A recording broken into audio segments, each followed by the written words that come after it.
How we doing? Here today with my good friend Ryan Ashton. We're starting our second segment of our new podcast. And thanks for coming out on the show today, buddy. Oh, you're welcome. Happy to be here. Yeah, dude. So we're going to be doing these podcasts, like I said, every 2 to 4 weeks. And the goal is to bring in influential guys that are in our community. Ryan started an amazing sushi restaurant in town that I absolutely love. It's by far my favorite sushi restaurant. We're going to be talking about that today.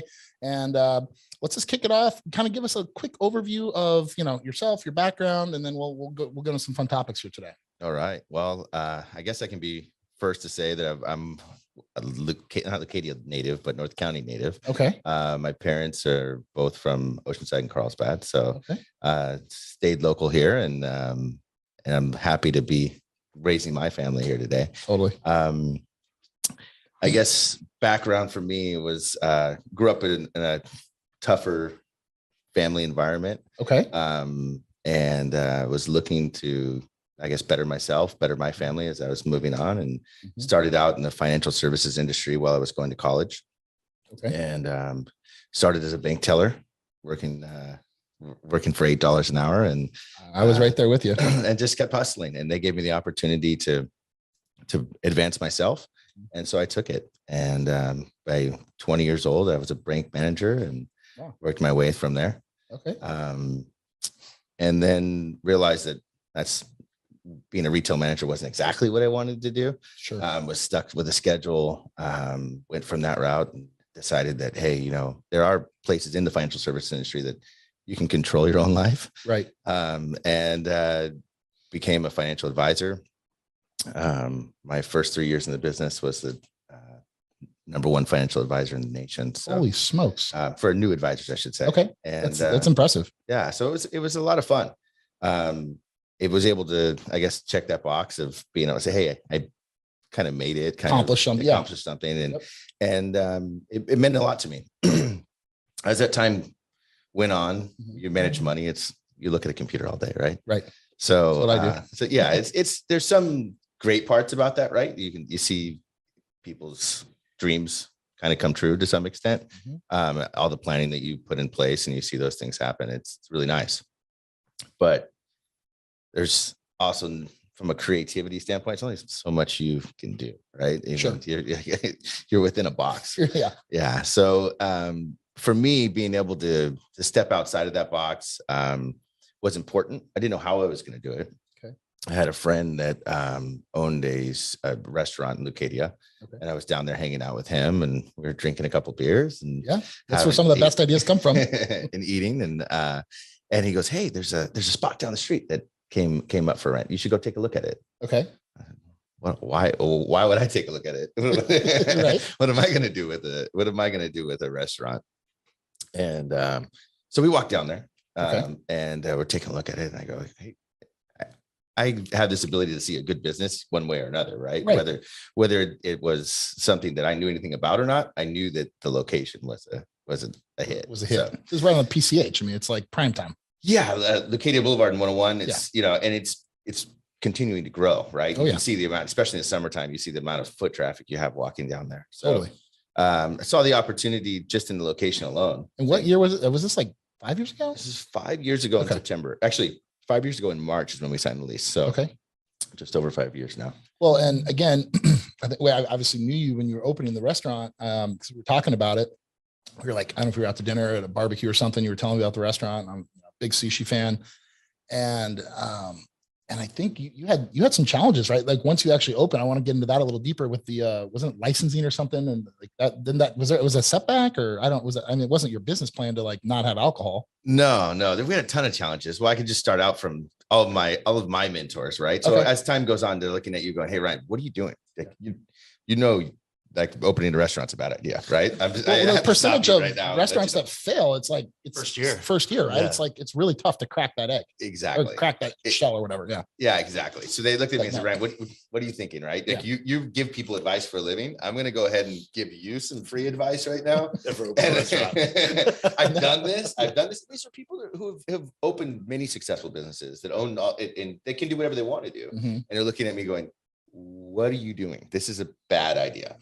And you know, I'm like, well, I already signed the lease, so we'll figure it out. I'm all in. and that's kind of the way I've been in life, right? Yeah. Is just all in. If you think once I decided that's the direction I was going, there's no stopping. So, so that's what we did. So we moved forward from there and opened the restaurant. There were some stumbling blocks in that I had no idea that you couldn't just go get a beer and wine license. Like, hey, can I just, here's the money. Like pay for it. Here's my, what comes in the mail. Here's the money. Here's my credit report. What do you need? You know, right. like what, you know, here you go. Apply, get approval, done. Yeah. And so it wasn't quite that simple. And so I got to learn the process for that. It took me a year. That's insane. So you had a restaurant for a year where you couldn't serve any alcohol, which the majority of your profits, I assume alcohol drives that with the margins. Big portion of profits. People eat more when they're drinking as well. Sure. They order more. And then so you have that profit. And then you have just the idea of, hey, I'm going to go have sushi, but I can't have a beer with that. Yeah. Like it's just weird, right? Like the idea of like, it's just, they seem like they go hand in hand. Totally. At least they do for me. They do for me. Absolutely. So, you know, needless to say, there was a lot of coffee cups around there. I don't know. I think people were drinking coffee. Might have been guilty. BYOB. I might have been guilty of that at one point. I don't know. I wasn't checking, but I did see a lot. I figured coffee and sushi was a new thing, you know. Coffee and sushi. A lot of solo cups. But no, we made it through. And it was a challenging period. Learning, you know, food costs, learning management of scheduling, learning and running another business at the same time, right? Right. Our first week in business, our walk-in went out the second day and we opened. The whole walk-in. Yeah. So everything you own, that all of your product is gone. You throw it all, you close down the next day, you throw it all away, you clean the entire thing out, start all over. And start over, order everything all over again. So it happened twice to us in our first week. That's crazy. So that is, if there wasn't a sign of like the tough times are ahead, like what did I get myself into? You know, as I see myself scrubbing the walk-in floor. Oh, wow. It's a little scary. Yeah, no, it was tough. It was tough. You know, it made me realize that, you know, those guys that said, hey, your life's going to change as a result of this. You're married to it. It's your baby, right? It's something that, although you get the immediate satisfaction, you're also every problem that you're the only person that it goes to, right? Totally. The buck stops here. Buck stops there. Yeah. So, so that was, you know, there's a big learning experience watching the business grow. Yeah. Well, and then obviously, you know, COVID, right? 2020 comes, restaurants. It's like, I mean, I know nobody could see that coming. I don't think, right? Yeah, nobody could see that wasn't coming. in my business plan. Yeah, it wasn't the business plan, but you guys, I remember ordering, you know, takeout where it was like, you guys brought it out to the curb, you know, you guys like figured out a business plan for that piece when you were allowed to do that. So we just transitioned, you know, I think that's the biggest thing about any business, right? Is the idea that there's things going to come that you don't know where they're going to come or how they're going to come and how they're going to manifest themselves. But the idea that you're going to adapt to them and you're going to make it work. So there was we're just going to fail today. We're going to roll over and let this take over. Not an option. Wasn't an option for us. Yeah. And so you've overcome that adversity. I mean, over and over, and you have that work ethic. I mean, you were telling me before about like when you were younger, how, you know, you had that drive and that work ethic from a young age. I think your grandfather even played into that a little bit. So let's talk about that for a minute. Yeah, you know, my grandfather, I guess he played a big part in my life of where I am today. I wouldn't have been a financial advisor if it wasn't for him. As a kid, he talked to me a lot about dollar cost averaging. Right? It's all about dollar cost averaging. You know, and there's a book. I got this book for you. You need to read it. And so I didn't really read much about it, but I listened a lot. And so I sat and I talked to him, and he'd talk and he'd repeat himself a lot too. So that helped. But over and over and over again, we talked, and he gave me the opportunity to essentially invest with him, open my first savings account. I remember he always did these things on my birthday. So I think I was like 7, and he says, hey, we're going to open a bank account. So he went through and he goes, here's all my change. Okay. And he goes, you have to wrap it all. So I sat there, and on my birthday, I remember doing that little papers, put all the pennies, the dimes, the quarters. Yep. So I sat there and I wrapped every coin that he had, and I ended up, and I think there's $100 worth of coins or something like that. 7 years old. Stoked. Yeah, I was.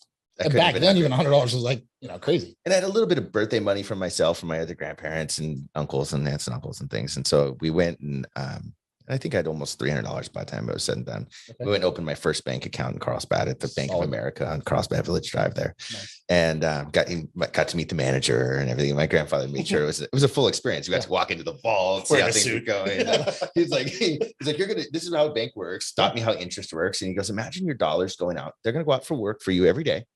And they're going to carry their little lunch pails to work. And then they're going to go work. And then they're going to come back home. And every day they're going to do the same thing over and over for you. And the Put that mindset in. it's Put your money to work for you. Yeah. So as I continued, my brothers get their money and they'd spend it on their birthday. They'd spend it, like, go, hey, go Buy a buy the toy. ice cream man came by and they bought ice cream or toys or whatever it was. And my grandfather always had to deal with us that every dollar we saved, he'd match. Okay. So every dollar I got, I put in and put in. Solid. And a few years later, and we were up to a couple $1,000s or so. And he said, hey, Ryan, I think that there's a better investment out there than a savings account for you. Mm-hmm. And I was fearful, right? I'm like, wait, I haven't lost a penny yet in this. I'm getting 100% return day one, Pretty right? good investment. Totally. So I said, I don't know. I don't know if that's for me. And he goes, well, what if I doubled it again? And I said, well, I have 50% downside protection. Okay, I can handle that. And so he says, I think we should put the money in the stock market. And he goes, where do you think we should put it? And how old are you at this time? Like 11 years old. 11 years old. Okay. I'm 11 years old. Got a couple $1,000, maybe Yeah. dabble in the stock market. Exactly. Okay. And I didn't know. So where am I going to put money in the stock market? I don't know. Too young to buy a car. So it's like, what am I going to do? Between that and the strip club, I couldn't decide. Reading the newspaper, stock tips. So he looks at, he says, okay, well, he's, I got a couple ideas. And he says, I think based upon your age, being a little more aggressive is probably a good idea. And, these microchips are kind of important to everybody and see where it's going. He goes, so we're going to put it into Intel. What year are we in? Like 80s, 90s? Yeah. 1992 or something okay, like around that. Early 90s. Okay. Yeah. So Intel. And so, unbelievable. Yeah. So he says, we're going to put it into Intel. And I said, okay. So it turns out Intel ended up paying for my college and unbelievable. Worked out pretty well for me. I learned another lesson about margining your account after that as well, because as we were in college, the stock market crashed, right? But it ended up paying for it, and so that was a good thing. Dude, that's awesome. So I'm super thankful for a lot of lessons my grandfather taught me. Absolutely. Now, did he teach you to fish? Because I know you're a big fisher guy. No, my dad got us into fishing as kids. Okay. And so we'd go out on Hellgrins there at Oceanside. Okay. And we'd go get out there and we'd help on the boats too to be able to get to fish more. And Nice. we'd find coupons and remember those coupon books that you used to get? Yep. We'd find coupons, we get 1/2 off. Okay. And go fish. And so that got us started as kids. And then when I was, 18, 19 years old, I bought my first boat. Okay. And just to fish on, to get out on the water, or where do you go out in the ocean? I went on the ocean. I didn't realize that I should probably have a better boat than I had to be out there, right? Y'all start somewhere. But I was like, dude, I had a boat. I had to put fuel in it. I'm like, we can go. I didn't realize there was probably more. Now knowing what I know now, I'm like surprised I'm still alive. But sunk it. But yeah, we were out there. I remember being out there in a bayliner. 19.5-foot bayliner, and we're 15 miles offshore. Oh my fishing for yellowfin tuna, and the swell starts coming in. No, we literally hook up. We're in the middle of these like multi-million-dollar boats. Yeah, and we're sitting here hooking up left and right. We all of a sudden we've got 8 yellowfin tuna sitting in the boat, 30-40 pound fish, right? Oh my! All the other boats, just blood everywhere. I have carpet on the floor of this boat, by the way. Smelled amazing. There's nowhere to wash this off. There's not. You're sitting here and we're sitting there and so we teach the other boats how to catch the fish, which is pretty cool, right? You're sitting here in this boat that probably doesn't even deserve to be there. Right. You're the dinghy for their boat. Exactly. And those guys, they were stoked that we showed them what we were catching fish on. Yeah. And so memories like that is what bring you back to fishing, just like any, I think, big hobby. Yeah. There's those moments in life that stick with you. Totally. That was one of those, I guess they call them core memories now or whatever, but it sticks with you. And so getting out there and doing that, we ran out of gas shortly thereafter.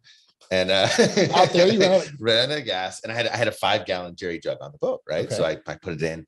but 5 gallons to get 15 miles in a boat's not, Mm-mm. it's not a good thing, right? So No, we're 'cause you got a straight line. You have to troll.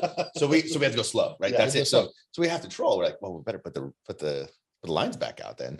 Let's keep fishing since we're heading home. Since we're heading On home. emergency 5-gallon gas. So we caught more fish. Caught more fish. So Record we came day. back. We came back home. Buddy of mine lived here on the lagoon. We sat on the dock out there and filleted the fish and hooked everybody up. It's right around July 4th. Okay, I'll see you were like the hero. And, yeah, so we handed out tuna to everybody, and it was just a good experience. Fast forward from there, a couple boats later, I had boats down in Mexico, and Okay. Was spending every weekend fishing, Okay. and been doing longer range trips. Ended up with some really good friends with I guess call them yachts, right? Yeah. And getting Nice down, yeah, really nice boats, and Expensive boats. and so we'd be down. I mean, we'd be on the water for 10, 12 days straight, just fishing. Holy To smokes. touch the ground. Wow. So Unbelievable. yeah, it was a good experience, and it was an opportunity to be out there. When you're out there, I think it's very peaceful. Just Totally. being you're away from everybody. Kind of shut everything out. The Yeah. world's kind of Phone doesn't ring. Phone doesn't ring. Phone doesn't ring. That's and the best part. Yeah, and so you get away from all the problems, and it gives you an opportunity to kind of recenter. I love it. Drink a lot of tequila, and where's my invite? Let's go. That sounds amazing. And come back to life from there, and, Yeah. and so that was a good experience for me. Okay. And it's kind of I guess formed what I hope I'm going to be doing in retirement. Yeah. And things like that. So Well, and so is that also kind of going back to the sushi story? You have a love of fish, you eat it, so that's how I decided what I was going to put in that. So we're sitting here looking at this building going, what are we going to do here? We're like, oh, we want to put ramen in. Do we want to do that? We want to just want to turn it into a bar. Yeah. Bar sounds cool. So we just started going. Remember, we didn't have a liquor I was gonna say it's kind of tough without a liquor license. It's a non-alcoholic bar. What would you say you do here? We got hotels. We got, Yeah. So we're sitting here going, we're running the ideas through, and originally we was going to have a partner in it. Okay. And so we were sitting there, and I just go, you know what? I know what I like to eat. And I'm looking around and seeing what other restaurants were around, and what the caliber of the restaurant was. And I think that seeing that, it immediately sparked an interest in, well, why don't we do sushi? Mm-hmm. Because we love it. We eat it at least once a week. We knew we could drive a lot of people in there just from our own circle of influence. Right. Mm-hmm. And the other side of sushi, sourcing the fish, meeting the local fishermen, doing all of that was a big part of it for me. You told me that when I was in there one time. I think it might've been the last time I was in there. I was talking about just the quality, and like, you can taste the difference, right? And there's like different levels of fish that you can source from different places. And you guys are like the top premium quality. So my chefs have zero, like I don't stop them at all. They can order whatever they want. Okay. So that's the biggest thing. I say, you guys are just responsible to make sure it sells. I don't want to throw away things. Right. Okay. So that's a big deal for me. My chefs, they have full carte blanche control over whatever they want to order. So if they want to order bluefin belly from Spain, we order bluefin belly from Spain. If we want New Zealand king salmon, we order New Zealand king salmon. If we want uni from Hokkaido, Japan, we're getting uni from Hokkaido, Japan. And so, those are things so we're taking the best of every place in the world and bringing it and putting it in front of you here. And so the chefs get kind of an excitement about that too, right? I mean, Imagine that every restaurant they've worked at before said, hey, you can order except for in this fish category, you can only order up to this level or this cost price, or you can, and I've never stopped them. So we just order small amounts, order it daily, and so when it's gone, it's gone. And that's what I wanted to eat as a consumer. I wanted to know that it was fresh. You can taste it. You can tell. Your tongue's not going to lie to you. No. And I wanted to know it was fresh. I wanted to know that that we were doing something different than other people as well. Okay. But that that was important to me, not that, hey, that old adage of don't go to the sushi bar on Monday. You know what I mean? Like, Right. don't go there on Monday, bro. The leftovers. Yeah. Why does every roll have salmon on it? Right. Exactly. So, so it was opportunity to kind of show off from that. It's more of a hobby at first. I didn't know. I mean, I like making money. Don't get me wrong. Right. But like anybody, but it was kind of like a more of like a give back type thing, like something to scratch that more, I guess, creative itch, right? And you get to look at things in a different way. It's a creative business to run, especially the way you've structured it and set it up. And it's a tiny space too, right? I mean, which I think is kind of cool. It's more intimate. So my brother and I built that place out. It was a bakery when we Really? walked in there. Yeah. So it was a bakery. So you see all the wood, rafters, yeah. exposed wood, all that stuff. We did everything. Okay. I had a couple of chefs come in. One of them being Dave and Wade up there at Wrench and Rodent. Okay. And he came in and helped me just from an ergonomic standpoint, decide where, when you're working with the kitchen that small, how things are set up really matter. These guys have to, and it's all about not the less amount of movement that they have to go through to be able to get their job done, the better, right? So where the plates are going to be, how high your cutting boards are, all that type of stuff that you have no idea. You're like, dude, it's a kitchen. You didn't go to school for that. Yeah. Like, what do you mean? So everything down to to the half an inch or 16th of an inch, we measured. Even the booths that are there, we custom built everything that was in there. And so it was based upon exactly the way you wanted to sit, wanted to be comfortable, the chairs that are in there. So everything that went, because it's such a small location, being able to size it specifically to get the most amount of people in there, but have them be comfortable and enjoy their time while they're there too, mattered to us. When I was looking at Yelp, just kind of prepping for our conversation, and the reviews you have are like off the charts, like and a lot of reviews in what I consider a short period of time compared to other restaurants that are even more established. You've got more reviews than those in that class, and they're all like, your service levels are insane. Like everyone, and I felt it every time I'm there. Like the people you have working there matter. Like you do a good job of, let's talk about that. Like bringing in talent and teaching them how to take care of guests is important. I love it when I see like a server that's just super dialed and like, makes you feel good and you want to like tip them well and all that. But you have a very unique staff. Well, I think it's important, one, to kind of mirror, the environment where you're at, right? So that getting the locals that are the people that lived in that area as much as possible to come in and work there as well is nice. But also taking the younger kids that have never worked anywhere before and teaching the value of hard work, right? And all those things that your parents gave you didn't just fall from the tree, right? Fall from the sky, right? You had to work for them. And here's what it looks like. But you're going to be rewarded as a result of it. And our customers have been amazing to our staff, and they've come back and their tip percentages are off the charts. And so we kind of try to overstaff it a little bit intentionally, so you're getting that better service. And at the same time trying to educate our staff on what we're doing differently than other places, so that when you come there, you learn something new about sushi.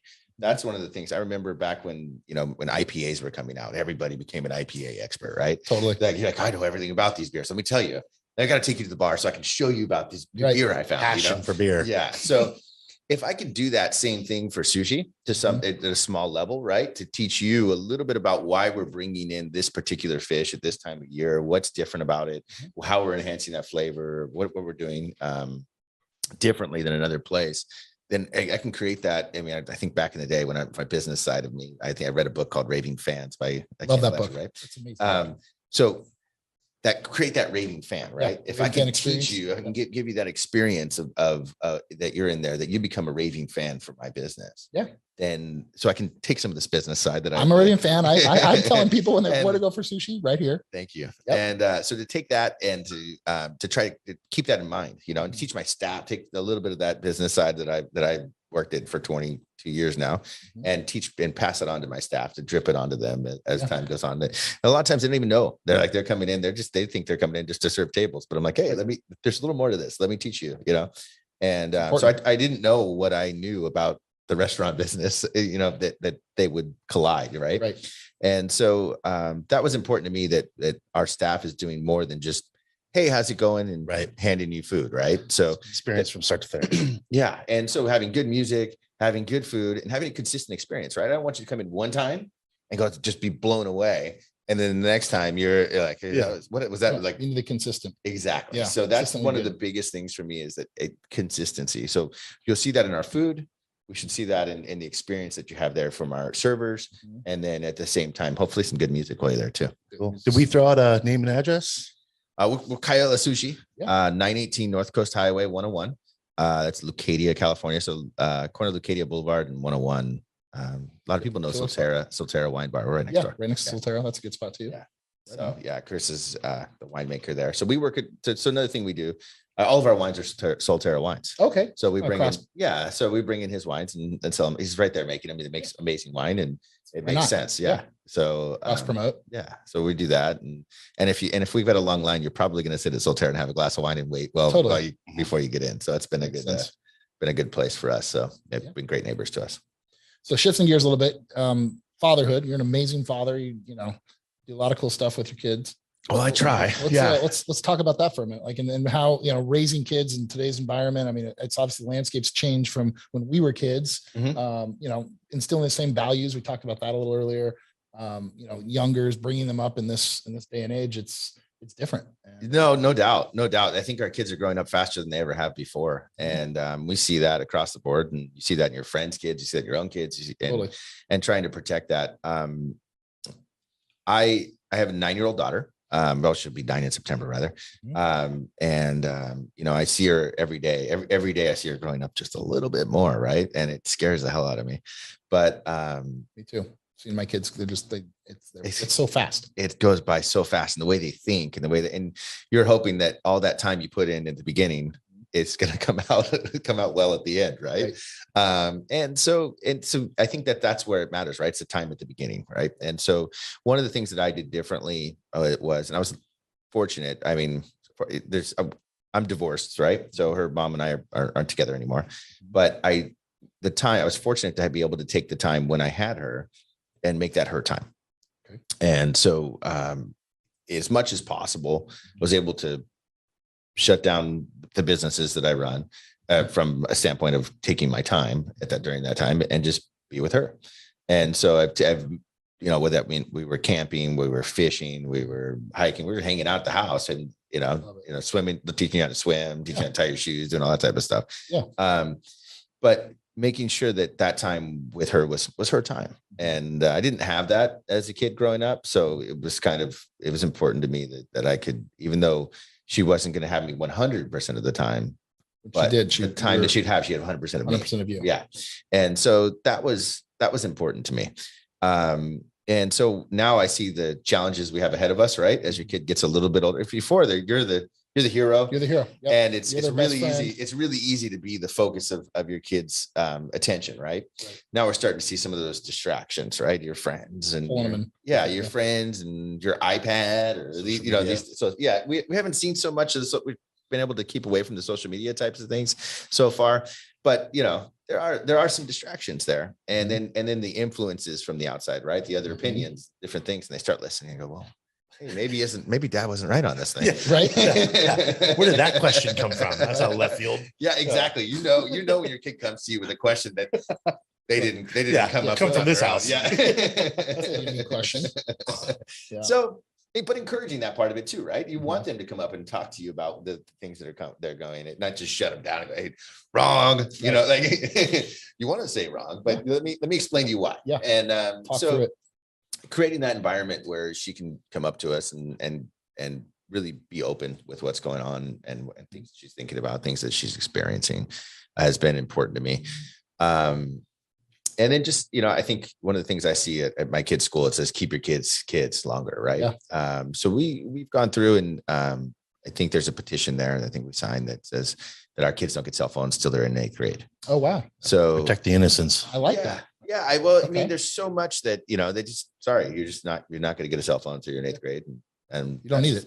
Well, and all of her friends there at school won't have them either. Right. Which makes it a little easier. Right. So you're just like, well, I know little Jimmy doesn't have one and Susie doesn't have one. Right. And, you know, so no, it's really easy. No, the answer is no, you're not going to get one. So, and you know, that kind of solidarity among parents kind of protects us all. Create that uniformity. We're all doing this together. Exactly. Yep. And then I think all the kids, you know, end up accepting it and nobody's questioning it. Right. That's just the way it is. And exactly. So that's been one of the big things for us. But I think more than anything, just being present, right? Yeah. Just, you know, having that time with her has been really important to me. And, you know, you don't want to get too far down the rabbit hole of spoiling them either, right? Like have to earn it, you know, that type of thing. It's hard. It's hard. I mean, there's definitely a lot going on out there where you're looking at it, you're going, it's just easier just to give it to you right now. Let's just move on. Here, have the toy, have whatever you want. Right. Let's go. Right. I go stare at a screen. Yeah. Well, and you want the kids to have something that you didn't have, right? You're like, hey, I want to. Well, you want to give them a better life than what you had or whatever. It's like natural to want that, but but not at the expense of turning them into a brat, Spoiled right? little Yeah, brat. Yeah. exactly. No, So that's my fear is like, you want to, there's that balance, and it's, you want to make sure that you're providing, but not just throwing stuff at them where it's like they feel entitled. You never create an entitlement, Especially if it's coming from like you never had it as your kid. You want to give them the things you never had, but No where do you draw the line? no doubt. Yeah. So that, I mean, the nice part is I have a restaurant which has lots of hard work that you can put a kid up to. Love the day. Lots of dishes need to be washed every day. So I mean, she's already starting to ask, when do I get to earn money? She sees all the people, working and doing this. I can do that. And I go, yes, you can. Your time will come. Dad, you had $3,000 at 11. Where am I at? I had a good friend. I probably around the 8-ish range, similar to your daughter, and his parents owned the Baskin Robbins in my small town that I grew up in, and his name was Drew Barnhart, I believe. And we would go into the Baskin Robbins, parents owned it, and we'd go behind the counter, and we would like clean the freezer and like kind of just help around there. And then what we get paid with? Free ice cream. Unlimited free ice cream is a good form of payment, especially when it was like 31 flavors or whatever it was back then. Summer. 31, in the summer, like, I can actually scoop it myself. It was, That's it was pretty cool. So yes, I mean, same kind of premise. Like, hey, put them to work, teach them my work ethic, and it works out. Yeah, well, she's gonna be she's in tow with me, right? So if I've got to be there, it's an opportunity for her to learn something too, right? Yep. And she loves the idea of making a little bit of money, to being able to do what she wants to do with it, et cetera. It's like every other kid, right? Most of the kids like the idea of having money in their pocket, but they don't realize how it gets there, right? Yeah. So just bridging that gap, right? That doesn't just not falling out of the sky. Core values. Yeah. Exactly. So that's kind of where we're at now. We're working with a broken leg right now. So she's having a bum summer, but that's not fun. But we got a couple more weeks. So okay. Almost through it. Yeah. I've been through a couple of those myself, the kids and arms and whatnot. Casts. Yeah. All right. So Ryan, let's talk for a second about just the right way to order sushi. Like omakase is a popular do's and don'ts. Do's and don'ts. Yeah, exactly. Let's get into that a little bit. Yeah, I think omakase is something that people are learning more about now. I think that there's an opportunity to educate our clients on what it is and how it works. It can be somewhat intimidating too, right? You see it on the menu, you see market price, or you see something like, what the hell is that? How much is that going to cost me? You gotta ask, you can't afford it. So you're just looking at it, you're going, oh, I don't know, I mean, and so is this like a grab bag, or is this all the stuff that you like the stuff that's going bad, or how's this work, So what omakase is, I think as it translates, is I'm in your hands. So trusting the chef, right? I'm literally in your hands. And what that is the way I see it is it gives the chef an opportunity to show off the ingredients that he has, right? So to take the best fish we have, create like a masterpiece, and create a masterpiece. So and kind of a process of, and it should have a story kind of with it, right? So you're starting with something light and working your way through, and getting into the richer, into the toros and things like that at the end. That's my idea of what an omakase should be. So it gives each, and you might see it'll be a little different from, hey, even though we talk about consistency at the restaurant, right? But if you sit with Chef Matt, and he's our head chef, or you sit with John, he's the next guy in line, and his omakase should be a little different, right? Because it's a signature of who he is, right? Not what our restaurant is. Yes. So that's important to me, is that it gives personal.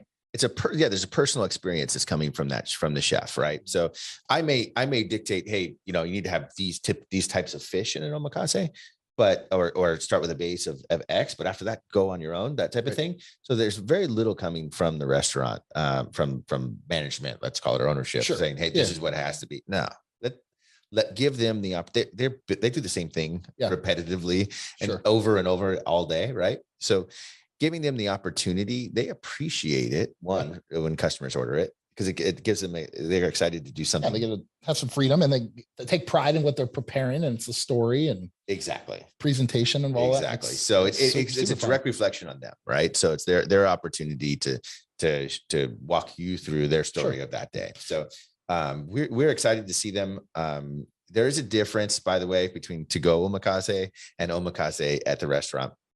And between omakase at the restaurant at sitting at a table versus sitting at the bar. Best place to get omakase, sit in front of your chef. Sit at the bar. Yeah, sit at the bar, sit in front of your chef. It translates well over to a table. Sure. And can even translate into to go. We'll take it. But from a true restaurant experience, what we're trying to provide to you, I highly recommend it in person at the bar. And I think you'll be blown away by it. As you go on and you know, especially your first time, don't order omakase to go. Go sit in front of your chef. Love it. So pretty good. Do's and don'ts. Maybe do order fresh wasabi. So that's one of the things that a lot of people are going and they order the just the powder based fresh wasabi. So Fresh wasabi. A lot of people don't know what it is, right? Oh, so it's a Kazami wasabi. You have the opportunity to do that. Please order it. Ask. We have specials, but ask what they are. Ask, our servers and our chefs should be able to tell you where the fish is coming from.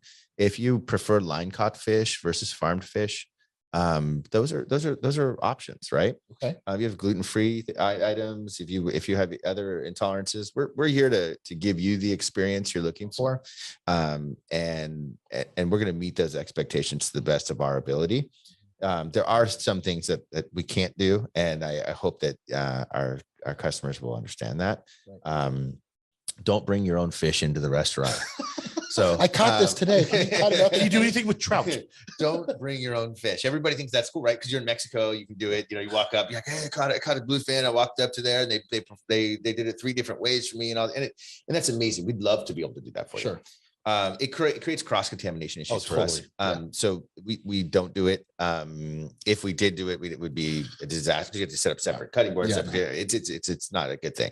So we control our product from beginning to end and how it's sourced, et cetera. So we want to make sure that we're not causing an issue for our other customers. So don't bring your own fish into the restaurant. Daily deliveries, you talked about that earlier. So I've always thought that was fascinating because you want the freshest fish. You're getting it from all over the world, Japan, wherever, and it's it's being flown in.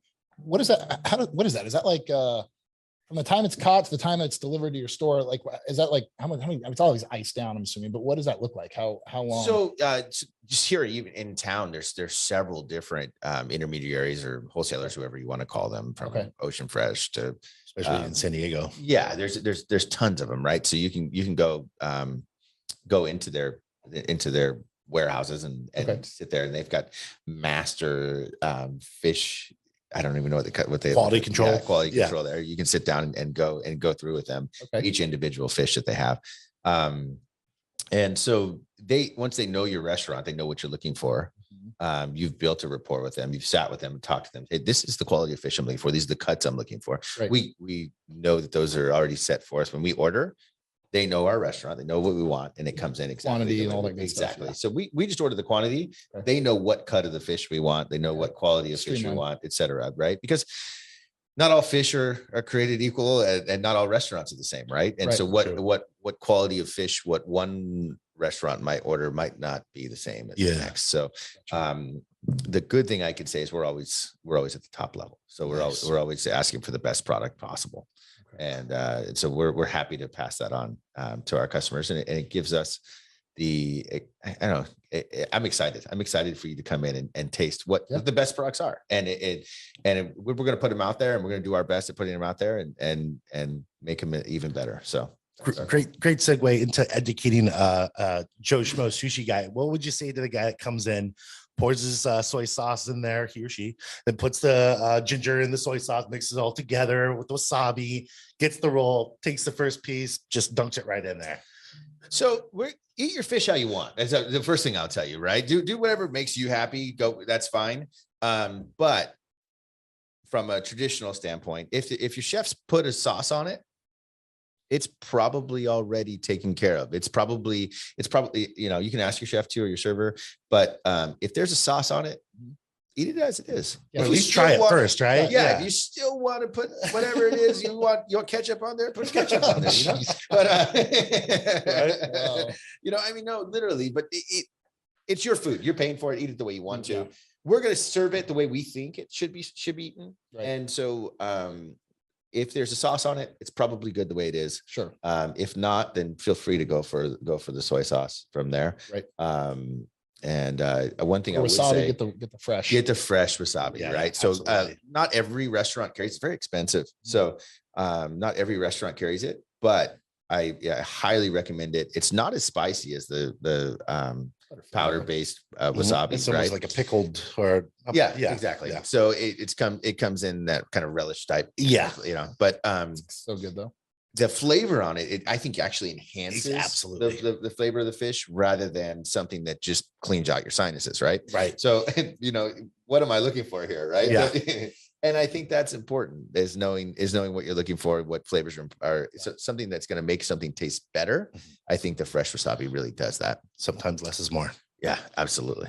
Any challenges like, supply chain issues, within the restaurant space that you want to just talk God, about or yeah. share, things that, staffing issues? Yeah, I mean, I think the whole world's experiencing it right now, right? Post-COVID. Yeah. So the post-COVID environment we find ourselves in is challenging to say the least.